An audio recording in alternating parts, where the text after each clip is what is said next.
So, Steve, tell me, I've heard this pitch from you many, many times, but for the people who have never heard it before, how did Nasoni kind of come about, and tell me what it is?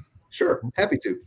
So my career background is 25 years building nuclear-powered aircraft carriers and submarines at Newport News Shipbuilding, starting out as an apprentice where I worked on the waterfront with my hands and migrated all the way to engineering and spent many years in engineering work, designing and solving a lot of problems on carrier programs and others that other people couldn't see. I really kind of became known for process improvement.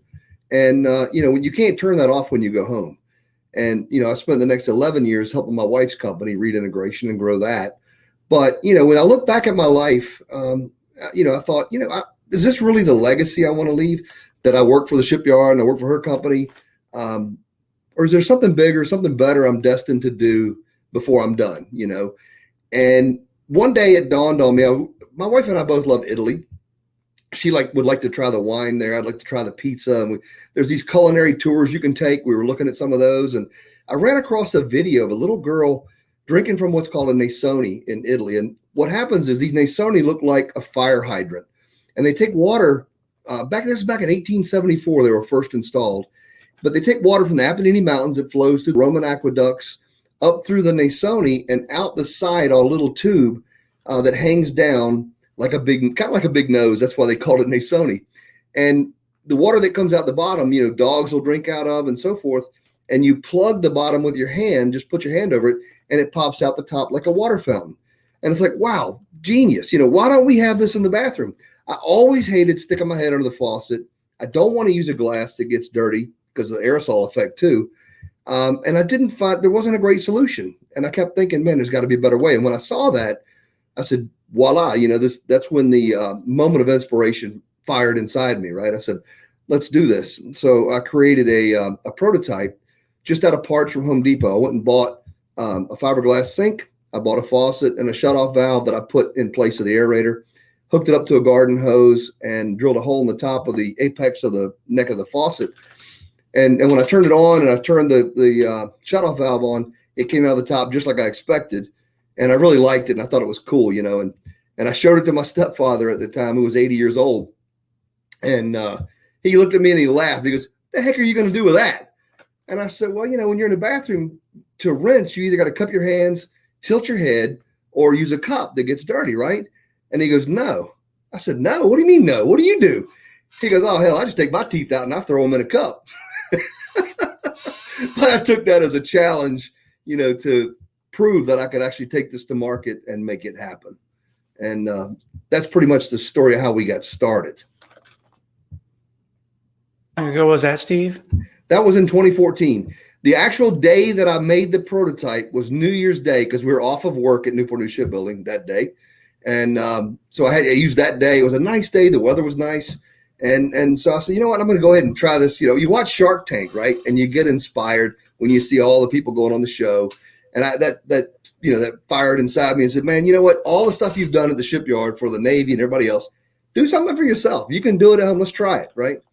And that's what happened.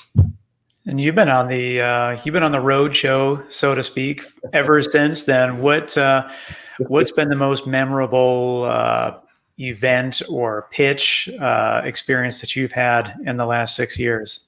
Well, that because you've seen me in some of these competitions locally. But what happens is when you're not sure of the idea yet, when you think you have a great idea, but you don't have the funding, let's say, you're bootstrapping everything you can with the money you have in your pocket for it.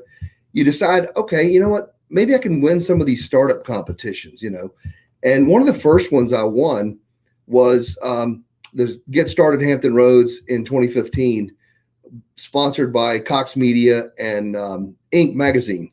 There were 5 contestants. They down selected to 5.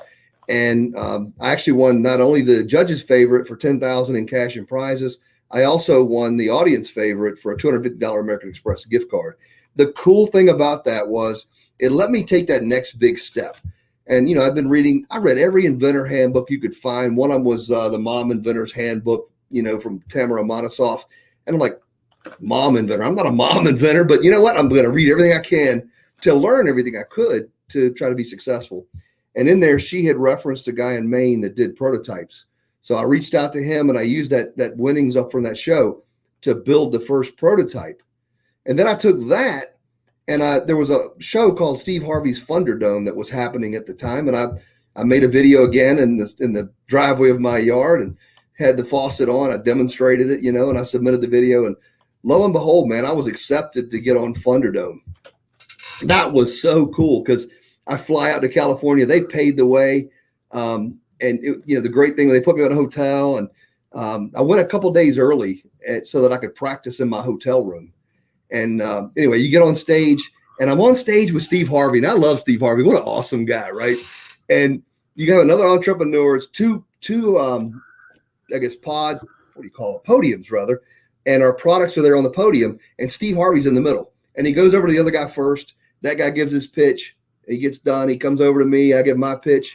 And then we both go to the center, and the audience in the meantime has to vote, right, what they're waiting on. And so while they're doing that, he's just standing there. The other inventor's just standing there. I look around. I see them all kind of looking at us. So I start, there's music playing. So I start dancing around, and I'm waving my arms up to pump the audience up, and they're reacting to me, right? So they're having so much fun with it. I think that's part of the reason I won, right? And the next thing happens is when they're done voting, Steve Harvey, the dollar sign flashes up, $5,000, $10,000, $2,000, $15,000.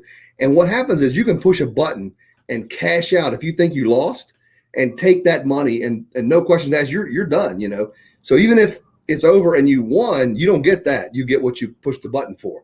So I was acting like I was going to push the button. And as I did that, there was two little old ladies in the audience, and they're yelling at me going, "Don't you do it. Don't you do it." So funny thing was, right, my memorable moment was when I didn't hit the button, when I ended up winning and they said that, I ran to the audience because it's in a big circle, right, like stadium style. Right. And I ran to the audience and I'm slapping every one of them on the first row 5 all the way around the entire thing because I was so excited. And I get back up to Steve and I realized the two little old ladies that yelled at me, I missed them. So I ran back down to them and I hit them too. And I ran back up to Steve and goes, "Hey, man, I'm really sorry to make you late." He goes, "Man, you had to do what you had to do when you just won $50,000. I've always wondered if I was in a situation like that, whether it be like a Deal or No Deal or the Thunderdome or something like that, or Supermarket Sweep or something like that. No, that's making a comeback tour. Like, when do you decide that? Like, when do you contemplate like really that you might actually leave in that situation? Because I think a lot of people, I'm sitting there, I'm like, okay, so like I was watching Supermarket Sweep the other day, and I guess they had just won $50,000, and they had a chance to win $100,000. And so when you sit there and you go, okay, $50,000, it's great. Do you go for the 100? In this case, these people did. When you were seeing the 2, the 5, the 10, were you ever like really thinking about getting up and leaving, or were you like, screw it, I'm going for the 50? I was confident in my presentation. I was confident I had won the audience. I really felt good about it. And the other side to that is when you're an entrepreneur, you're all about spend that money on dancing lessons is what they were hoping. But when you're an entrepreneur, you're all about taking risks, right? That's right. What we thrive on. So yeah, I said I'm going to take the risk and go that I won, and I did. So what was the other person pitching?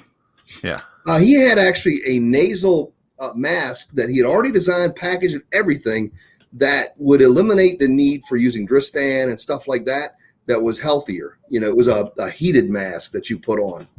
And he was a lot further in development. He was ready to roll for putting it in stores.